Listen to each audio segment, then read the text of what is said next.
The moment my boss lifted the microphone at the New York branch anniversary, I knew something was wrong. My name is Clara Whitmore. I tell you now, because names matter when credit doesn't. I had led this branch through a collapse everyone else ran from. I stood among executives and staff, hands clasped, waiting for the kind of acknowledgement that usually comes after you pull a team back from the edge. My boss smiled the way he always did when he thought he was being generous. Tonight isn't just about celebrating survival, he said. It's about announcing the future. I felt a few people glance my way. Someone behind me whispered, "This is it." I nodded without turning around. "The board and I agree," he continued, "that the New York branch needs fresh leadership for the next chapter."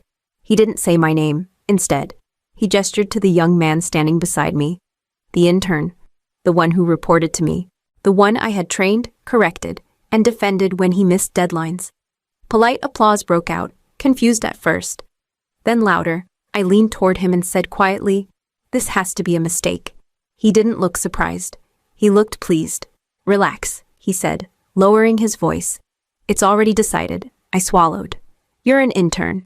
He tilted his head, a small smirk curling at the corner of his mouth. "You didn't know then, just loud enough for me to hear," he added. "He's my dad." The room erupted into applause again, this time confident. Cameras flashed. My boss avoided my eyes. I forced my face into a smile that felt like it might crack my teeth. I clapped when everyone else did. I nodded as if this made sense. When the applause finally died down, my boss said, "Clara will support the transition." I stood, not quickly, not dramatically. I walked past him, past the intern, past the stage where they had just handed over the branch I rebuilt. I didn't lose the New York branch that night. I lost something more dangerous to hold on to the belief that loyalty and results would ever be enough. The story you're about to hear is a fictional narrative crafted by the writing team at Her Revenge. While inspired by real workplace dynamics, this story is not meant to glorify retaliation, but to explore dignity, boundaries, and the quiet strength it takes to walk away without losing yourself. I stepped outside into the noise of the city, my phone buzzing with messages I didn't read. By morning, everyone would want explanations. For now, I needed silence and time to remember exactly how this branch had survived when no one else believed it would. The New York branch had already been written off long before the anniversary night. I remember the conference call when it happened. My boss's voice came through flat and careful. "We're evaluating consolidation options," he said. "Manhattan is expensive. Performance hasn't justified the footprint. One by one, names disappeared from the meeting. Transfers approved, resignations accepted. People who had once sworn loyalty suddenly found better opportunities elsewhere. You should put in for a transfer." One director told me afterward. "Chicago is stable. San Francisco is hiring. I'm staying," I said. There was a pause, then a quiet laugh. "Clara, don't be stubborn. This branch is bleeding." "I know," I replied. "That's why someone has to stay." The next week, I was sitting across from two executives who barely remembered my name. One of them flipped through a thin folder and said, "Client churn is unacceptable. Morale is worse. Why shouldn't we shut this down because the clients didn't leave?" I said, "They're waiting for what the other asked, for someone to stop treating this place like it's already dead." Silence stretched across the table. Then my boss spoke. "What's your plan? I'll rebuild operations," I said. "Not presentations, not slogans, actual processes. I'll talk to every major client myself. I'll keep the team we have left focused instead of scared." "And if it fails," he asked, "then you can close it knowing someone tried." They didn't applaud, they didn't encourage me, but they didn't shut us down. The months that followed were relentless. Clients yelled, staff cried in conference rooms. I stayed late to fix problems no one wanted to own. When someone quit, I absorbed their work. When a client threatened to walk, I answered the phone myself. One night, a senior account manager stopped by my office and said, "I don't know why you're doing this. I'm not doing it for a title." I said, "I'm doing it because if we give up now, none of this ever mattered." He nodded and sat back down at his desk. That was how the branch survived. Not because anyone believed in it, but because I refused to leave when believing stopped being convenient. The growth didn't arrive all at once. It came in fragments, paid for in hours no one tracked, and sacrifices no one asked about. "You're still here, my assistant," Maya said one night, poking her head into my office well past dinner. It's almost 10. I know, I said, eyes still on the screen. Send the revised projections to the client. I'll review them before morning. She hesitated.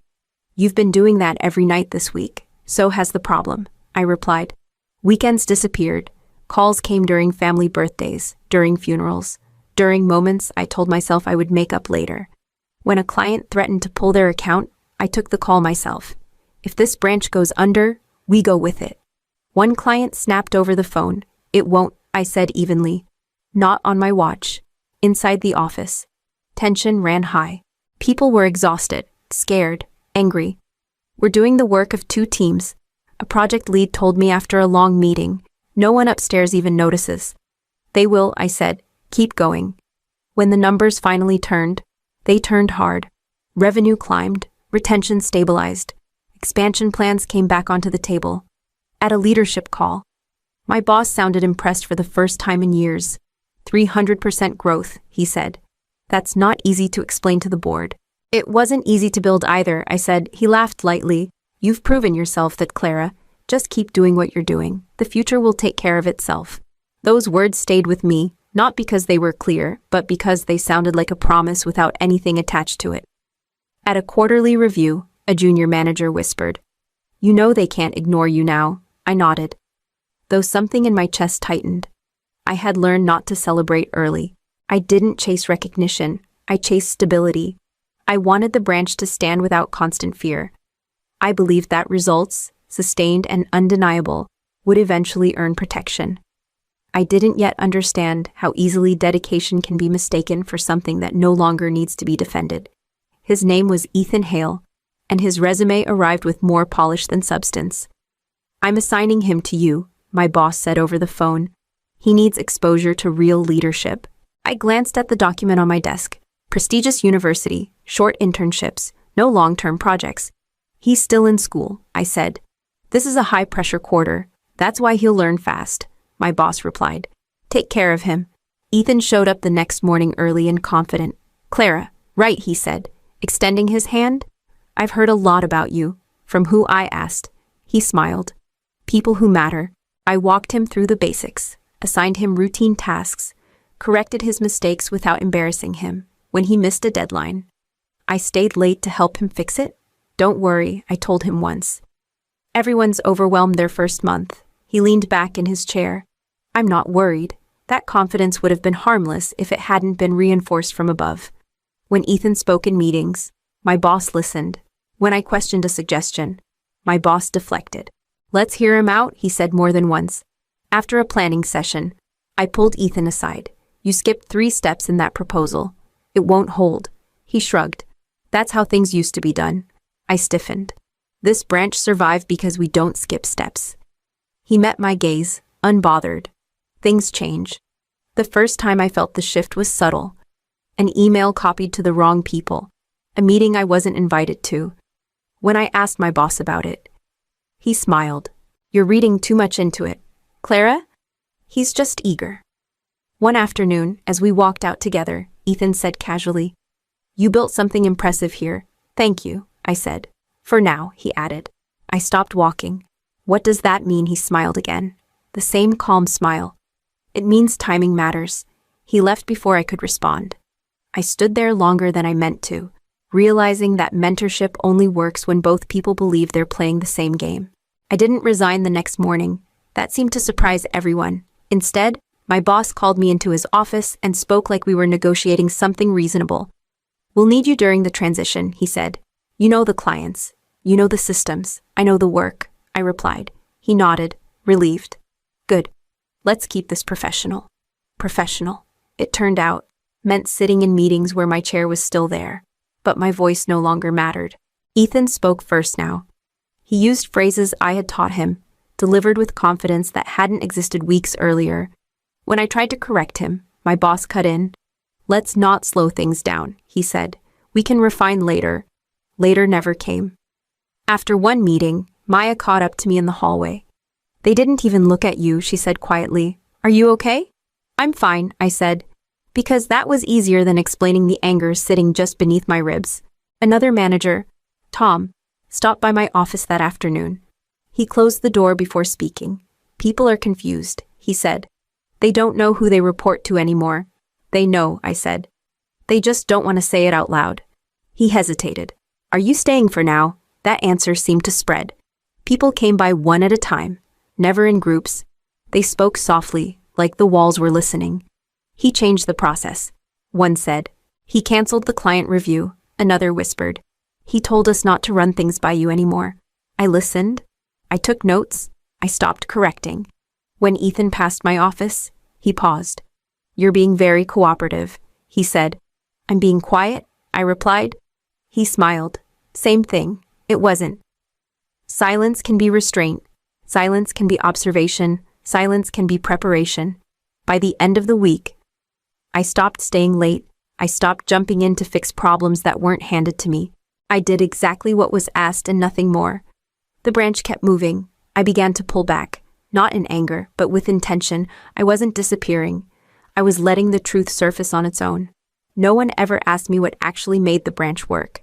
They assumed growth lived in dashboards and reports. They assumed momentum could be handed off with a title. The first call came from Daniel Reyes, a client I had worked with since the worst months. I was told Ethan is my new point of contact, he said. Is that temporary? It's the new structure, I replied. There was a pause. Then I'd like you on the call anyway. I won't be, I said. But I trust you'll make the right decision. He exhaled slowly. That's what worries me, inside the branch. Systems began to fray. Ethan shortened onboarding without consulting the team. We're wasting time, he said in a meeting. People need to move faster. Maya spoke up. Those steps prevent errors. Ethan waved her off. We'll deal with issues if they come up. They came up. A senior developer pulled me aside near the elevators. He cut the review cycle. She said, we flagged it. Did he listen? I asked. She shook her head. He said you over-engineered everything. I nodded. Then follow his direction. Word spread quickly. Managers I had trained stopped coming to me for answers. Not because they didn't trust me, but because they were told not to. One afternoon, my boss stopped by my office. You're being very hands-off, he said. You asked me to support the transition, I replied. I'm letting him lead. He studied me for a moment. Clients are asking for you. They're adjusting, I said. Ethan passed behind him and added, they'll get used to it. The mistake came quietly. A client renewal stalled because a detail Ethan dismissed turned into a breach of confidence. We didn't think it mattered, he said during the follow-up. It mattered, the client replied. That's why we trusted Clara. I said nothing. By the end of the month, the numbers flattened, not collapsed, flattened. Enough to notice, not enough to panic. The key to growth had never been something I could take with me. It had always been something they stopped listening to. Ethan's first official directive came in an all-hands meeting. We're streamlining, he said, standing where I used to stand. Too many approvals slow us down. A manager raised a hand. Those approvals protect client delivery, Ethan smiled. We can't be afraid of progress. I watched from my seat as heads turned, unsure who still had authority. When someone glanced at me, I kept my eyes down. By the end of the week, the first resignation landed. It was Tom, one of the most steady operations leads we had. I didn't plan to leave, he told me quietly in my office. But I'm being asked to sign off on decisions I don't agree with. You don't have to explain, I said. He hesitated. You should know it's not personal. It's structural. I know, I replied. Then Maya came in, eyes red but voice steady. He told me my process notes were outdated. They aren't, I said. I know, she said. That's the problem. Clients noticed before leadership did. My phone started ringing again. Numbers I recognized immediately. Clara, this rollout doesn't look like you, Daniel said during one call. Is something wrong? I'm not involved anymore. I told him. Silence followed. Then, that explains a lot. I declined every invitation to step in. Not out of spite, but because stepping in would only delay what was already happening. My boss called me late one evening. His tone had changed. Walk me through the client pipeline, he said. That's Ethan's responsibility now, I replied. I just want your perspective. You had it, I said. You chose differently. Another pause. Longer this time. People are leaving. They warned you, I said. At the next leadership meeting, Ethan spoke faster, louder.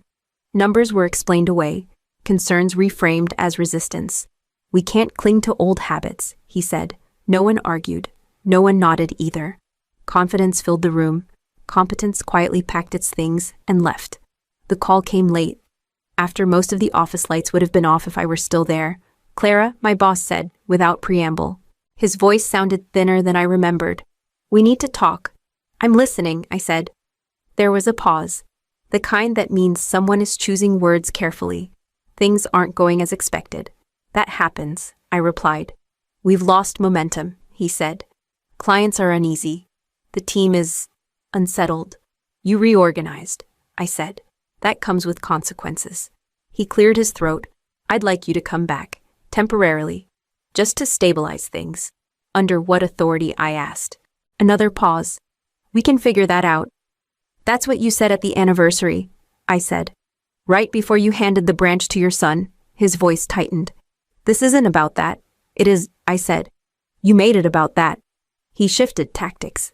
"Name your terms." "I'm not negotiating," I said. "I'm explaining." Silence stretched between us.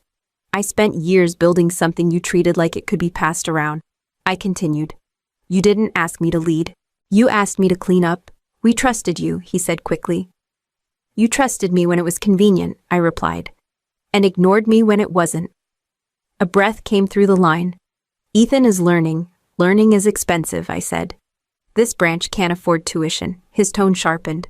"So you're just going to let it fail?" "I'm going to let it be honest," I said. "I won't erase what happened so you can pretend it didn't." The line went quiet. When he spoke again, the authority was gone. "If you don't help, this could get worse." "I already helped," I said. "That was the part you replaced." I ended the call before he could respond. I didn't feel victorious. I felt clear. Some boundaries aren't acts of revenge. They're acts of self-respect. The notice came from corporate headquarters, not from my boss. "Clara Whitmore," the email read. "We are conducting a formal review of the New York branch. Your participation is requested as a witness." They didn't call it an investigation, not at first. The meeting was scheduled with two people I hadn't met before. One introduced herself as Karen Doyle, from compliance. The other, Mark Ellison, represented corporate governance. They spoke plainly, without small talk. "We're here to understand how leadership decisions were made," Karen said, "and what impact they had." Mark leaned forward. "You were responsible for the branch's turnaround. I was responsible for its operations," I said. "Leadership decisions were not mine." "Let's start there," he said. They asked about the anniversary announcement. I explained the timeline, the lack of consultation, the sudden change in authority. Karen nodded slowly. "Was the reporting structure formally updated?" "No," I said. "Responsibilities shifted before documentation did," Mark asked. "Were you instructed to remain during the transition?" "Yes." "And were you given decision-making power during that period?" "No." The questions moved deeper. Client relationships, process changes, staff departures. "Were any concerns raised internally?" Karen asked.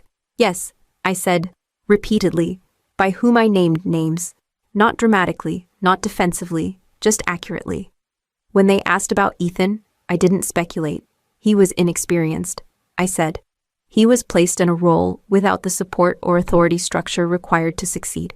Karen exchanged a look with Mark. "And his relationship to your boss? He is his son," I said. That was the first thing written down without hesitation. Weeks passed. Meetings multiplied. Documents were requested. People were interviewed. The branch grew quieter. One afternoon, Karen called me directly.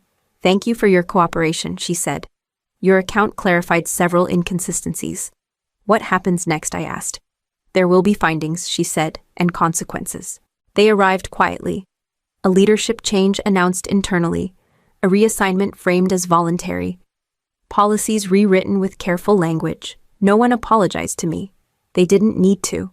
The silence had finally shifted. And it was no longer protecting the people it once did.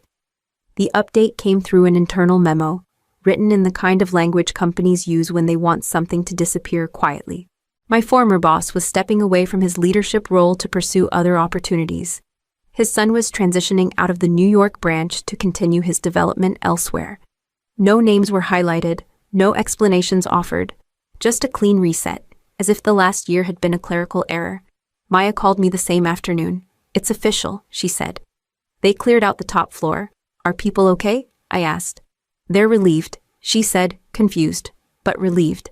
A week later, my boss requested a meeting. I agreed, but only on my terms. We sat across from each other. No assistants, no agenda. They wanted me to ask if you'd consider coming back, he said. His voice lacked the authority it once carried. Things could be different. I held his gaze. Different how he hesitated. More respect, clearer authority. That was always available, I said. You just didn't choose it. He nodded once, accepting what he couldn't undo. You were right, he said quietly. I know, I replied. Not with pride, with finality. I didn't return to the branch, not because I couldn't, but because I didn't need to prove anything there anymore. I moved forward carrying what mattered: my work, my reputation, my sense of self intact. Later, Daniel sent a short message. Wherever you lead next, we'll follow. I closed the email and smiled for the first time in months. The truth had done its work without my help. No speeches, no revenge, just consequences aligning with reality. Power taken without integrity never lasts. And respect that depends on your silence was never respect at all. Walking away with your dignity is not a loss. It is the only ending that leaves you whole.